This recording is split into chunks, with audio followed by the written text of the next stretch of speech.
Bismillahirrahmanirrahim. Assalamualaikum warahmatullahi wabarakatuh.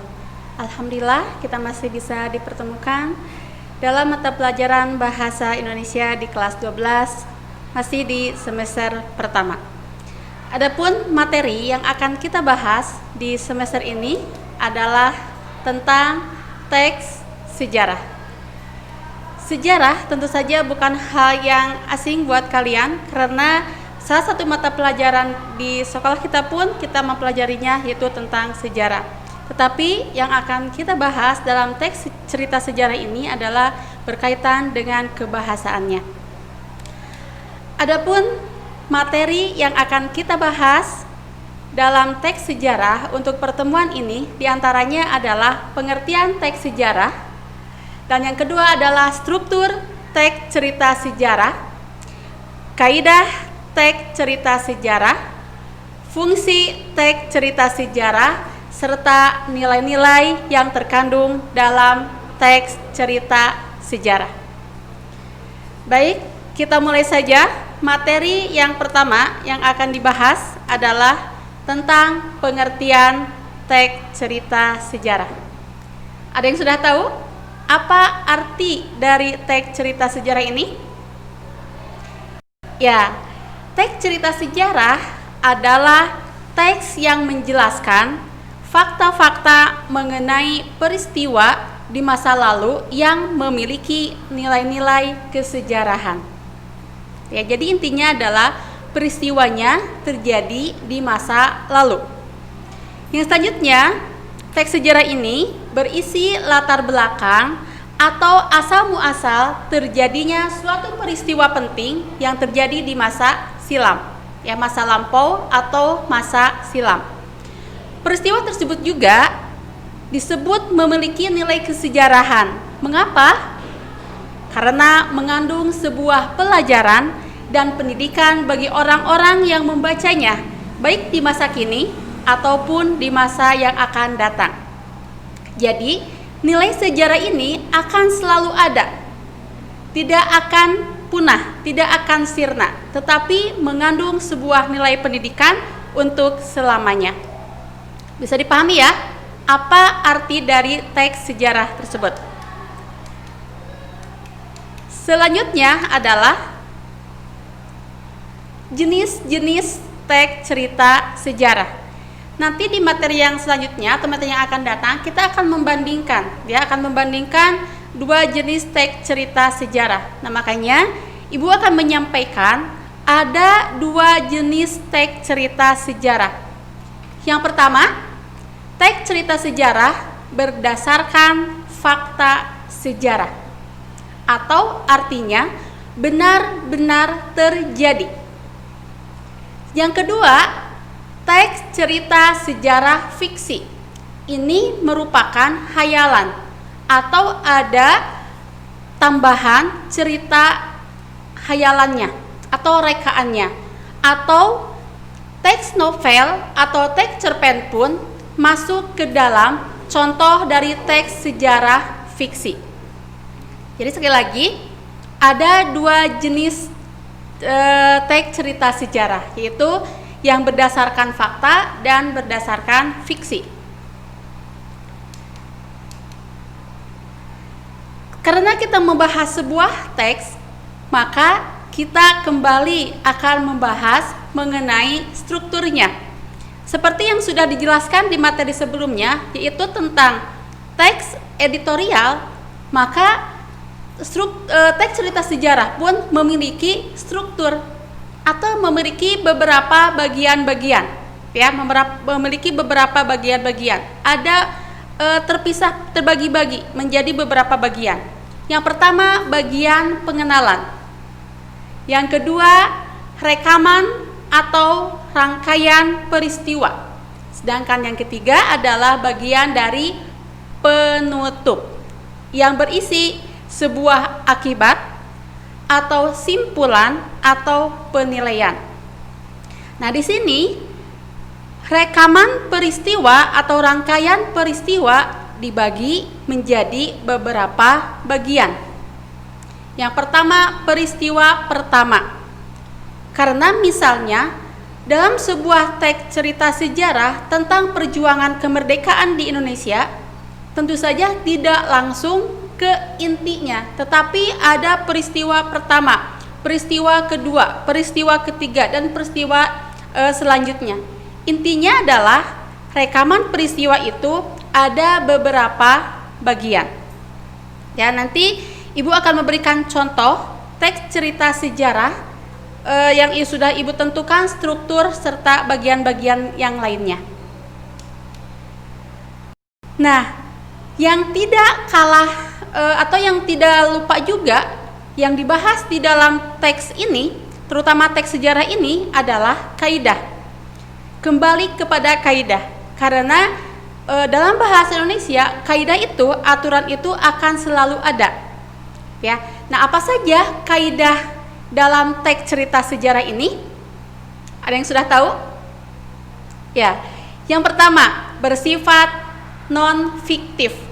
Artinya adalah benar-benar terjadi.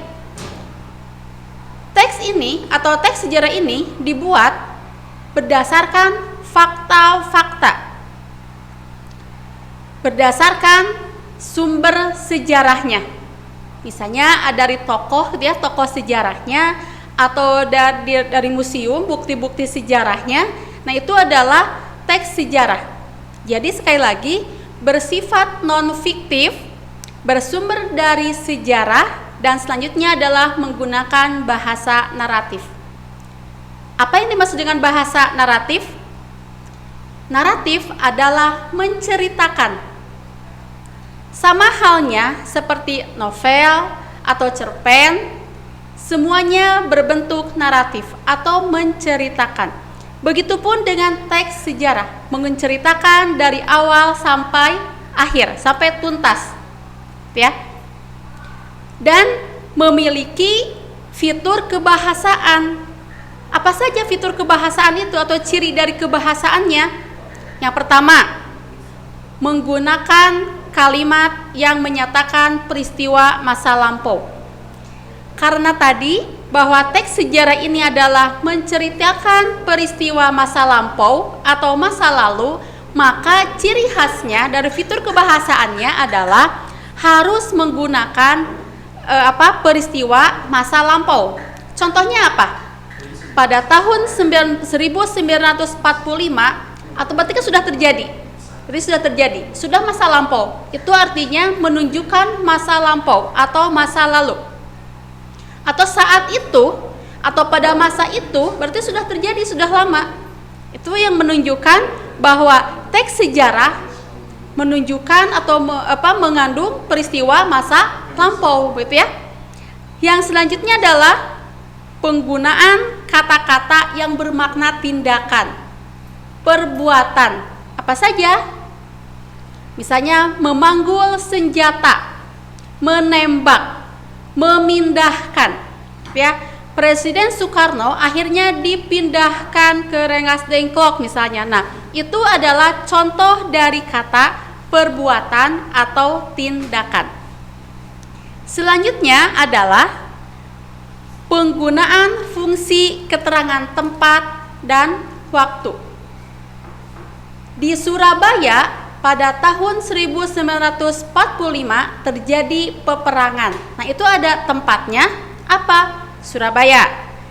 Tahunnya atau waktunya? Ya, betul, 1945.